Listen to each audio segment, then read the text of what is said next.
Halo Bapak Ibu semuanya, kakak-kakak dan adik-adik semuanya. Jadi kita di sini selain kita akan melanjutkan untuk materi editing video, tapi untuk versi cuan gitu ya. Nah, kita kan sudah bahas tuh kemarin tentang materi gimana sih cara buat videonya untuk affiliate. Tapi sebelum lanjut ke situ lagi, kita harus tahu kalau misalnya kita memulai akun dari nol itu kita boleh langsung jualan. Makanya itu aku merekomendasikan nih ke teman-teman untuk mulai buat video untuk menarik audiens dulu ya. Ibaratnya kalau misalnya di TikTok itu kan diharuskan wajib punya 600 follower di awal ya. Nah, untuk membuka keranjang kuning di awal ini untuk itu dulu aku mau coba bantu teman-teman, dan aku sendiri akan coba mulai dari nol juga ya. Aku akan coba buat akun baru. Setelah ini kita akan lihat bareng-bareng ya. Nah, tapi untuk gambaran besarnya di sini tuh teman-teman bisa memilih tiga topik diantaranya. Tapi topik terakhir agak terlalu berat untuk awal, makanya aku kerucutin lagi menjadi dua ya. Apa sih itu? Yang pertama bisa ke arah edukasi atau semacam kasih tahu gitu ya.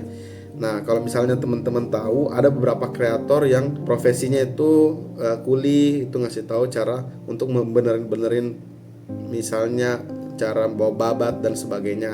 Nah, atau misalnya edukasi yang lain itu misalnya ada guru matematika ngasih tahu cara-cara cepat dan sebagainya itu. Nah, itu cara-caranya. Nah, itu untuk edukasi. Yang kedua itu hiburan. Hiburan itu misal contoh konten-konten lucu atau konten-konten yang menginspirasi atau konten-konten yang hubungannya itu kayak membuat orang merasakan kesenangan gitu ya.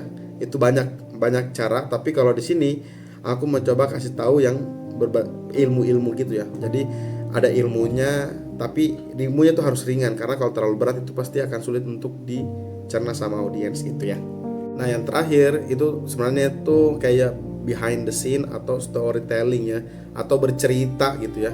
Nah, itu sulit biasanya untuk diterapkan di awal karena itu membutuhkan narasi antar hati ke hati, gimana caranya membuat persuasi yang lebih baik gitu ya. Nah, itu akan sulit kalau misalnya langsung dipaksakan di awal. Nah, saranku makanya tuh Bapak Ibu tuh fokus di kedua tema ini, entah itu edukasi atau konten hiburan gitu ya. Nah, setelah ini kita akan langsung coba buat akunnya dulu. Untuk membuat akun ini kita bisa langsung masuk ke aplikasi TikTok ya. Nah, terus di sini bisa pilih yang bagian ini nih, lanjutkan dengan Google ya. Kalau misalnya teman-teman sudah punya akun Gmail bisa langsung di sini, atau bisa langsung lanjutkan dengan Facebook, atau bisa masuk ke nomor HP ya. Nah, bisa dipilih salah satu di antara ketiga itu tadi. Tapi kalau saya sendiri mau masuk dengan Google.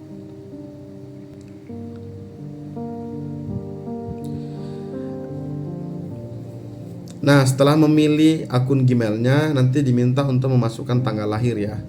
Nah, setelah masuk nanti bisa buat nama panggilan ya.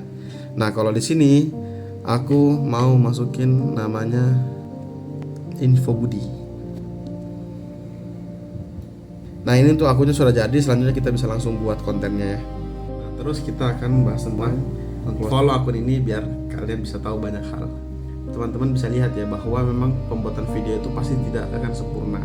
Makanya di situ mungkin di awal ini materi utamanya adalah gimana caranya kita menyajikan suatu informasi yang walaupun tidak sempurna itu di-cut to cut atau dipotong-potong yang tidak sempurnanya untuk dibuang gitu ya. Harus berani untuk ngebuang materi-materi yang memang ternyata tidak dibutuhkan gitu ya. Nah, setelah kita tag ini, selanjutnya kita akan langsung diedit ya. Nah, edit ini teman-teman bisa lihat bahwa di sini tuh videonya tuh tidak sempurna, betul-betul banyak yang harus dipotong ya. Nah, di sini makanya aku biasanya cara motongnya aku sambil jalan itu sambil nanti potong ya. Kalau misalnya ada yang harus dipotong gitu ya. Nanti setelah aku potong semua baru nanti kasih efek-efek. Nah, di sini aku potong dulu. Setelah itu kita lanjut lagi. Setelah jadi kontennya ini, selanjutnya kita akan coba masukin transisi ya. Di sini aku kepikirannya di bagian akhir aja di fun fact, karena di fun fact ini yang paling berbeda ya. Nah, kita coba. Nah, ini. Jadi karena dia rambutnya tiba-tiba berbeda, aku supaya biar lebih smooth, aku pakai yang ini atau biasa enaknya ini deh. Nah, itu biar terasa. Ini tuh penting banget ya. Nah itu tadi, jadi untuk lain-lainnya itu masih sama sih. Setelah kita tadi mengkat-cut dan menambahkan transisi, selanjutnya kita akan coba mengisi animasi-animasi tambahan agar bisa lebih menarik ya. Nah, di sini aku mau mencoba menambahkan overlay dulu. Dimana overlay seperti ini ya. Nah, setelah ini overlay-nya jadi seperti ini, selanjutnya kan ini kan aku memanfaatkan ruang kosong yang ada di sini nih. Biar makin menarik lagi, aku mau tambahkan sedikit animasi tambahan. Apa itu? Itu masking ya. Jadi kalau misalnya teman-teman tahu, itu masking supaya bisa ada efek blur-blur gitu ya. Masking sini apa bahasa Indonesianya ya? Oh, ini tutupi.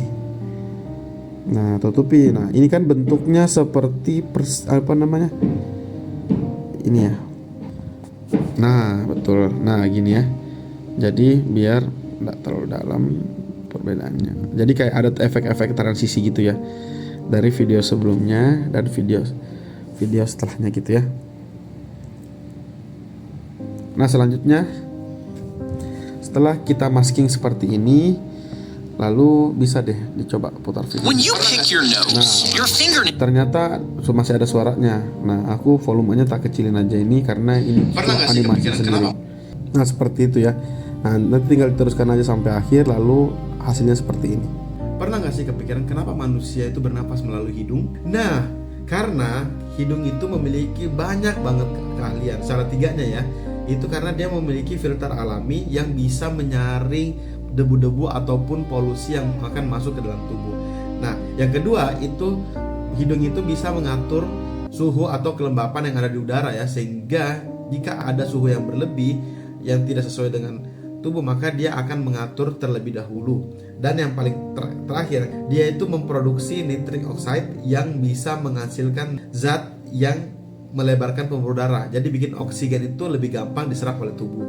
Fun fact-nya, kalau misalnya kita bernafas lewat mulut itu sering banget kecapean. Contoh, kalau misalnya kita lagi mapet atau pilek ya, mesti kalau misalnya bernafas pakai mulut itu gampang banget capek di bagian dada atau bagian mulut itu tuh gampang kering. Nah, itulah kenapa ini tuh penting banget ya. Nah, itu tadi. Jadi mulai sekarang jangan lupa untuk bernafas lewat hidung, karena hidung itu diciptakan memang memiliki manfaat yang sangat spesial ya.